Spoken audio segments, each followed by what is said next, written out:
My pleasure, Tim and Digby. Thanks for having me on. It's a lot warmer here than it is outside, so don't tell me you guys are doing it tough. Now I know how warm it is. Exactly right. Now, we are still in the winter months, but we're not too far away from spring. How's the build-up coming along? Yeah, this time of year is always exciting because you've broken the back of winter, which can be an arduous task, and then you've got the footy finals cranking up, and you've got the Eastern States Group 1s, which are about to bounce the ball, and then quietly behind the scenes we're bubbling away trying to prepare and get ready for our assault. So it's always exciting, and then you've got a new batch of 2-year-olds that are starting to spin around in the barn as well. So if you can't get out of bed this time of year, then you're in a lot of trouble. We were just referencing on the show earlier on this morning, it feels like the build-up to this year's carnival is different from other carnivals, and it feels like any horse that puts in a really nice performance at Belmont, yep, we've got an eye on this race in the Pinnacles or this race over the carnival at Ascot.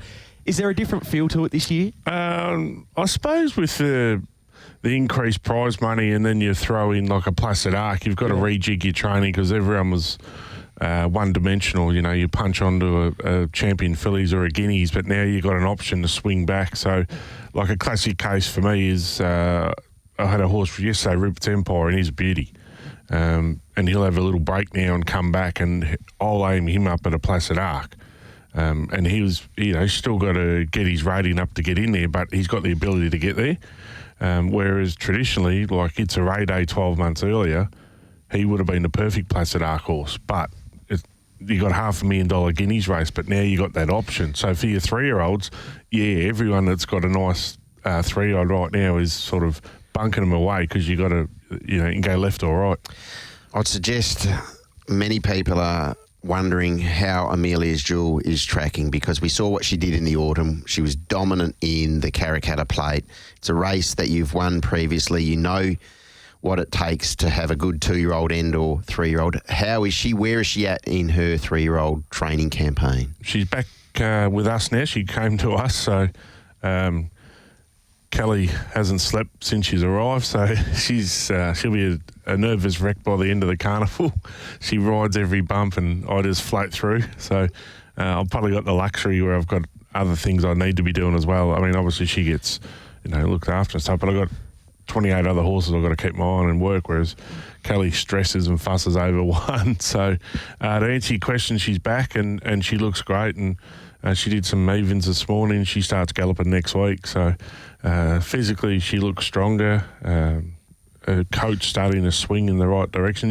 Just little prep things behind the scenes that, the galloping for next week, the timing's perfect. So she had a bit of sass coming off the track, to quote Paddy Carberry this morning, and even him, like, he's in every day riding even slower because, like, mate, just have a day off. And he's like, nah. So what's achievable with her? I know she's unbeaten. We all know that you've got a massive opinion of her. Can you give our listeners an insight into what is under the hood?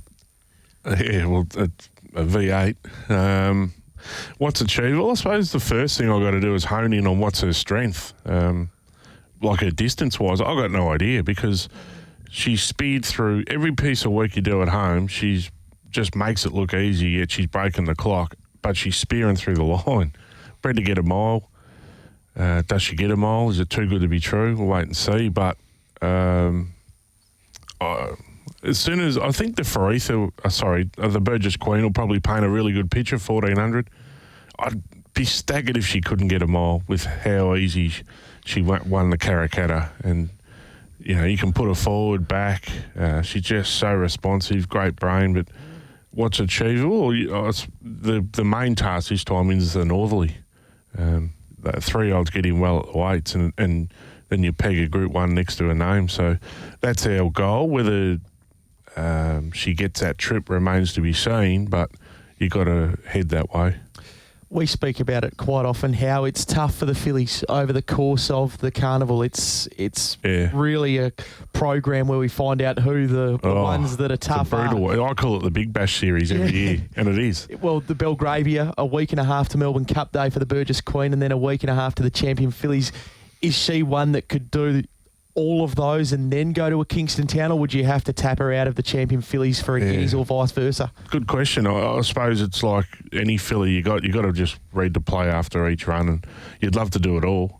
Is it viable? I'm not sure, because I've never had to back her up so quick, so that's something we'll learn along the way.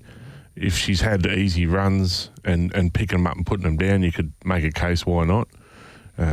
But the be-all and end-all is that Northerly. So what gives us the best chance to win a Northerly will define which path we take with her. Like, you could, she'll have one trial into the 3-year-old 1,000, or she'll have 2 trials into the Belgravia. So the Belgravia and the Burgess Queen are locks, and then the rest are sort of play by feel. So you could easily go Belgravia for Burgess Queen, and then just go like a Guineas into the Northerly. Like, that's 4th run in, but if she needs another one, we can play champion fillies. Would you like to take her interstate in time? Yeah, definitely. She'll go in the autumn. You can make a case why we're not there now, and it would have been exciting to do so, but we don't actually know what her strength is. Like, you'd say off her juvenile days, if I set her for a Winterbottom, she could probably win it.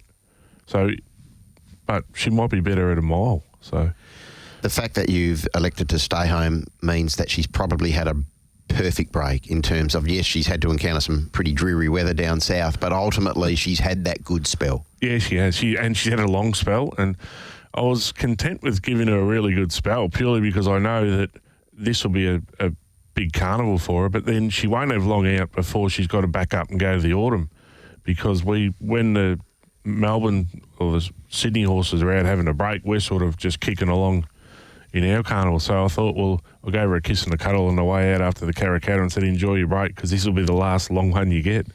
You're a Melbourne person. Are you wedded to the idea of going to Melbourne and chasing the time-honoured races that they've got there, or do these new prize money races, say in 12 months' time, excite you in Sydney, because we know there's a $10 million 4-year-old race for this time next year?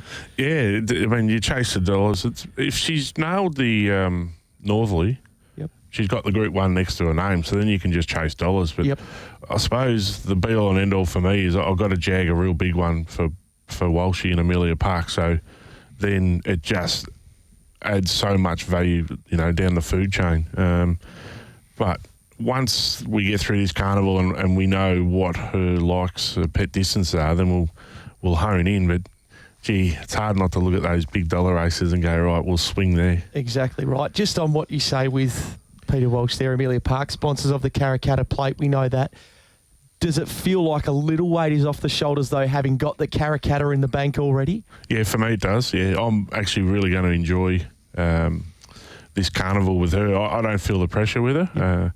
And Walshy, he's a star. He doesn't apply pressure to me. And I just gave him a bit of a roadmap last week as the potential dates, because all his family and friends down south are badgering him because they want to get their days off work and align it all. And I just said, we'll have a chat after the Burgess Queen as to which way we go. And he's like, mate, that's your job. Like, you just tell me when we're racing and I'll be there. So, the weight is off because I won him a good race already. And at that time, like, I'm going to enjoy this carnival with her, because at the time I didn't realise how much pressure I was applying to myself. And then, as you saw, the emotion that came out after winning that race, well, I love to party and celebrate a win. And I didn't even go to his function that night. I got home, sat on the couch, had 2 beers and crashed. Well, that's unheard of. So I'm usually the ringleader.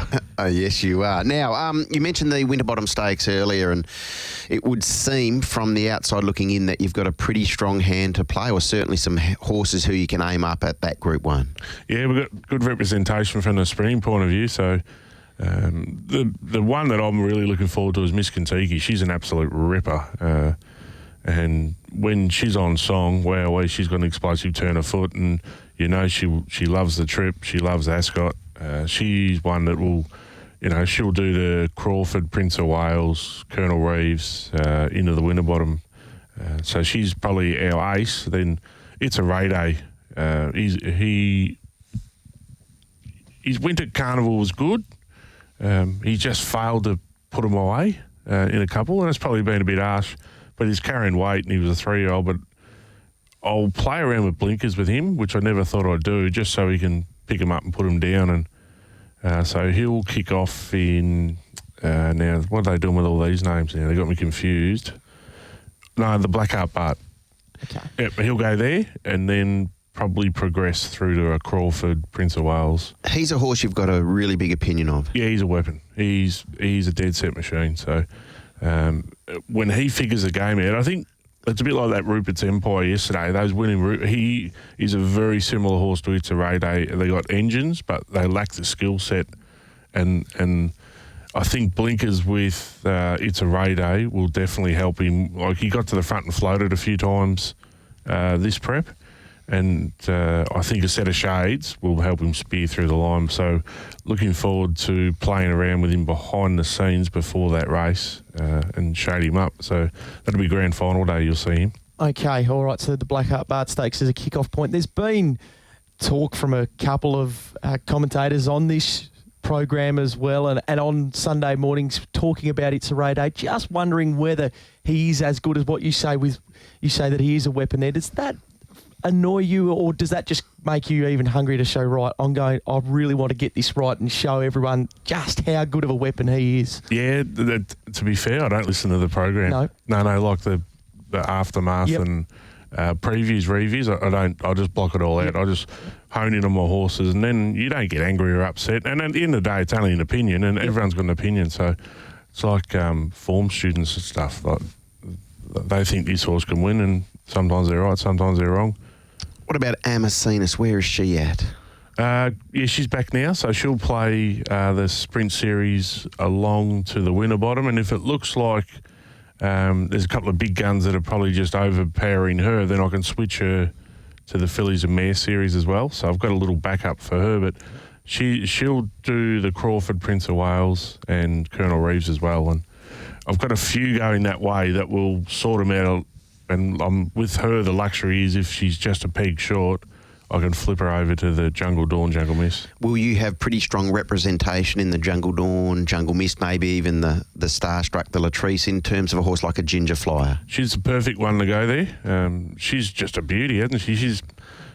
If you said to me at the start of her racing career, she'll end up an open class horse, I would have said you've hit your head, but full of admiration for her, because each prep she comes back, she's better. And those good horses, they just improve every prep. They get better, and Holly's got a great record on her, and so she'll go the Jungle Dawn and then play out the 14, 16, 1800 Fillies and Mare Series. That's perfect for her, and it's set weights and penalties, so she'll get in really well. Where does Winter Form stack up? Your gut feel regarding that Fillies and Mares Series that comes up later on in the year? It's always questionable, but you're going against your own sex, so that's a major thing. And the 1400 might be a bit slick, possibly, but when she gets to the mile in the 1800, they generally, your good Fillies and Mares sprinters, they're generally gone by then.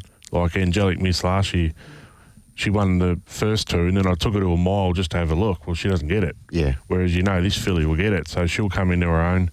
So there's a nice opportunity for her to get black type next to her name. Have you got a railway contender in the barn? I've got Valla Road. It's just whether I play that path. He'll kick off. Now, what is it? The Eurythmic. Eurythmic. Yeah. Yep. I keep saying the Eurythmics. They used to be a band, Tim. You wouldn't even know.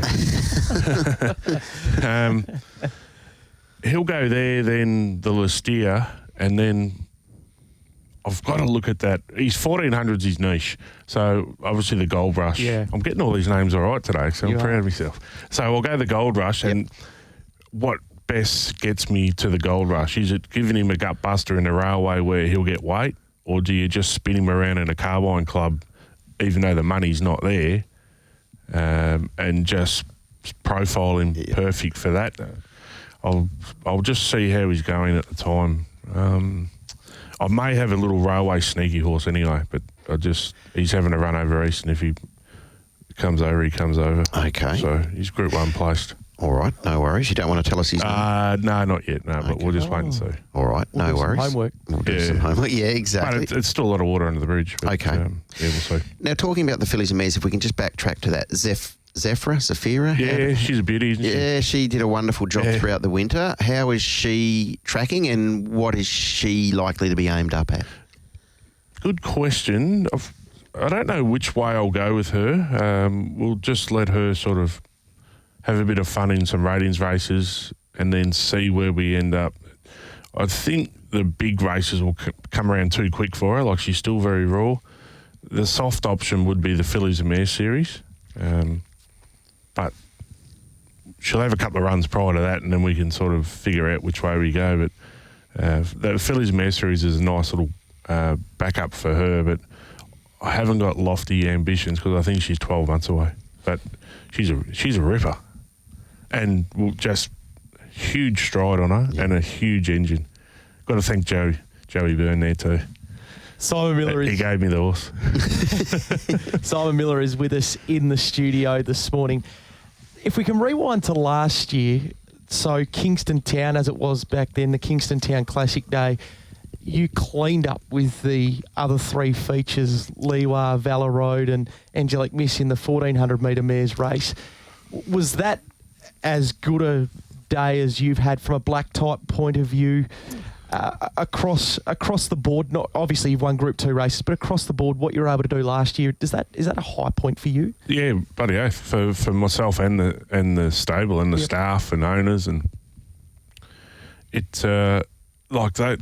You know, you're 3 big days, and you want to get it right, and we're not afforded the luxury of, like over east, something goes wrong and you can bounce a high-rated horse into a race the following week. Like, we've got a pretty structured program, and if something goes wrong, you're in trouble because we don't have the luxury of having a heap of races. So to get it all right on the big day, on one of those 3 big days, it was very rewarding. And we were threatening to do it on the first day. I think we were peppering away.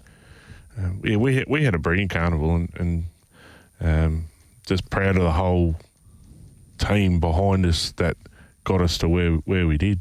It's been a nice sustained run of success for the stable for the past 18 months, 20 months, so hasn't it? It went through a little bit of a quiet period over the carnival a couple of years ago, and since then, though, you seem to have come out of that little funk, and it's been, I suppose there's been no surprises with your runners. Would that be fair? Yeah, very true. Like, we had issues with our pro ride track 2 years ago, and I've always only ever used it, and I thought I could just figure it out on the fly, and I happened to get wrecked doing remedial work whilst the carnival was on our doorstep, and I couldn't get it right, and so it was a lonely place. I was trying to figure it out, and Neville Parnham, he's a star. He knew he just walked up and threw a little bit of advice at me, and sort of put the arm on the shoulder and was like, mate, keep going. Yeah. And I had to bite the bullet and went to Belmont, and which I've never done. And sometimes through adversity, you don't realise at the time, but subsequently now, it's the greatest thing that ever happened, that track getting wrecked, because we've never been so consistent for so long. I can keep horses sound and I can keep them up longer.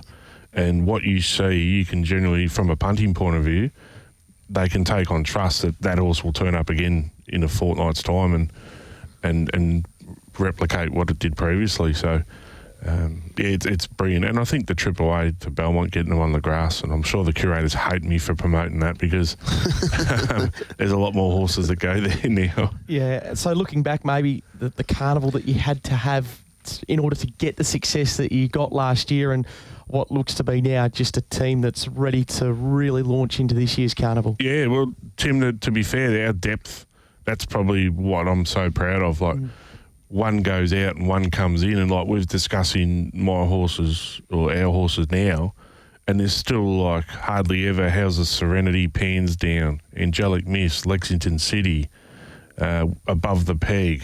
Like, these are horses that are really good horses, yet they're not getting a mention. And I think that's fantastic from our point of view because we got depth. Now, what are we talking, 16, 17 months ago, you paid a lot of money for a Russian Revolution colt. Where is he at? What is his name and when can we see him? So he's called Niet, which is Russian for no. Okay. I think he's all right. So, and the reason why I can't say definitely because he's really soft-boned. He's a late foal. He went shin-sore twice off, like literally one gallop both times. So he was good the second prep, but he's real colty, and we had to make a call on it. Credit to the owners. I just said he needs gelding unless you want to chance your arm as a colt over the carnival. But if he doesn't apply himself, you'll have another above the peg. Yes. And then you saw what he did when he got gelded. But so we've gelded him, and he goes to Belmont next Tuesday for the first time, where he'll roll up a nice 400, and then we'll progress through. He'll trial in a few weeks' time. But he's only had a couple of gallops, and a couple of riders who are good judges have sort of warmed to him. So put it this way, I'm not nervous that I paid that money for him. Simon, we're coming up to that time of the year again. We're only a tick over a month away until we've got the first 2-year-old race of the season. It's been a little bit quiet early doors in the 2-year-old ranks for you over the past few seasons. What's it looking like this year? Yeah, it has been, Tim. So this year, we've got a structure with our babies, and one of the first things is when they're ready to move along, I always x-ray their knees and make sure the growth plates are closed, and it's a maturity x-ray assignment, and if the knees are open, then I put them back out. So you need a bit of luck early to make sure that they're closed, and I x-rayed 6 the other day, and 5 were closed. So it's exciting. So we've got 5 bubbling away behind the scenes there, and we've already found one. So like a proper one, and it's like, oh, here we go again. So Paddy Carberry, he's got an unbelievable ability to pick a horse early on feel, and and even to Tony Moore, track rider's credit, he nailed it early. He said, I think this is one, and then Paddy did evens on her and said, oh, this is going to launch when I let her go, and then she galloped last week for the first time, and there was no surprise. So. How early do you know? And I'm sure that some trainers have a differing view to yours, and that's what makes the world go round, differing opinions. But how early do you know you go, yes, this one, provided everything maps out perfectly, and we know that doesn't always happen, do you know, yep, this horse is going to make it? The top liners you know straight away. Okay. They're easy. They just go bang, and they know what they've got to do. They quicken off the mark and lower and crunch through the line, which is like what this filly's doing. So you know straight away, bang, there's one. It's the ones that are probably middle of the road, not through ability, but they just look like they're doing the individual medley when they're galloping, and the legs are going everywhere and their head's not like lowered. And they're the ones that, with repetition and familiarity, they can progress and head north on an upward spiral pretty quick. So they're the ones I enjoy, because you still don't know, and you might it might be a prep or 2 preps later, but whilst you got an unraced 2-year-old in your barn, you'll always get up and get out of bed early. But the elite ones or the proper A-grade ones, you just know, and looks like we've already hit one, so you'll find out when she trials in a couple of weeks, which is pretty good. So she'll go to Belmont on Saturday with all our other 2-year-olds, and they'll have their first gallop on the grass over 400. So I'm actually can't wait for Saturday. Excellent. All right, so let's just fast forward a month. You've already referenced the Blackout Bar Stakes this morning. Your representation in that, all things being equal from here. Sorry, Tim? Your representation in that, in the Blackout Bar? It's a Ray Day. It's a Ray Day? Sorry. Yeah, okay. He'll go there, and he'll trial prior, and I'll trial him with a set of shades, and we'll just have a look. He's that quick at home. I never thought I'd have to put blinkers on him, so Paddy will earn his money when the shades go on. And then obviously a fortnight after that, we get to see Amelia's Jewel, the rest of the 3-year-old team. Good question, Tim. I've got a lot sort of bubbling away that haven't raced. There's a few there that go pretty good. Yeah. And then I've got a couple that have raced, like El Patron. He's a beauty. Yeah. he looks like he'll get a mile, so we'll put him on a Guineas path. Niet, which is the Russian, he's a dead set miler in the way you look at him, whether it's too new for him. So I'll sort of have to read the play on him, and I've got the Placid Arc as a backup. That's if he's at that level straight away, but he'll have to do it all in one go. There's still a couple of little sleepers there, so we'll just peel them through and point and shoot and see which way we head with them. So the 3-year-olds will have good representation, but I just can't lock in which way because, to be fair, we hardly had a 2-year-old runner. Yeah. And so from memory last year, there was a Sunday at Northam where Grant and Alana took a few up and you took a few up. And so it pays to keep an eye out on those Northam Sundays and midweeks as well. Well, the Northam, it's funny, that Northam one, that generally is a bloody good formed reference that day because Kalgoorlie's an absolute Achilles heel with their standalone. It just maps out everything awkward. So that's why you see us all hit Northam. Yep. And like last year, I took up some beauties up there. TABradio went up there, didn't he? Yeah, he did. Yeah, stay safe. Yeah, that's right. There's another one over the carnival. Yeah. Like he second in the Guineas. He cannot handle wet, but he had such a solid campaign in the spring, in the summer. I had to give him the autumn off, and I was dancing with the devil in winter because he hates wet tracks. But I had to give him a go.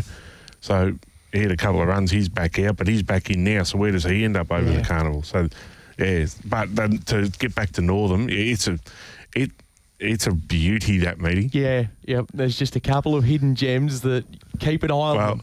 The other thing I find amusing out of that meeting is, so everyone's obviously stacked the maidens up, but if you've got a couple of handy ones that have already won a race, you'll see them, the 3-year-olds taking on the old horses like in a Class 1 or Class 3. That's right. And then traditionally they're not. So that is one meeting I actually really love. All right, Simon, thank you for coming in this morning. We do appreciate it. There's a lot of text messages from our listeners saying that they are already looking forward to seeing Amelia's Jewel in particular, and hopefully it can be a Group 1 carnival that is on the way for you. Yeah, thanks for having me. It's really nice to come in and talk about your horses and what the listeners can look forward to. And more so, I suppose it gives the owners of each horse, when you're in here talking about them, it gives them a bit of a spring in their step, and he's talking about my horse or whichever trainer comes on next. I think it's a great initiative so everyone knows where we're all heading, and there'll be some good horses that'll be knuckling heads against each other, and there'll be trainers going against each other, and so they're not far away, the Pinnacles. No, it'll come around quick because as soon as you sort of bounce out a grand final, then it's like, well, it's in front of us. So it's on. Yep.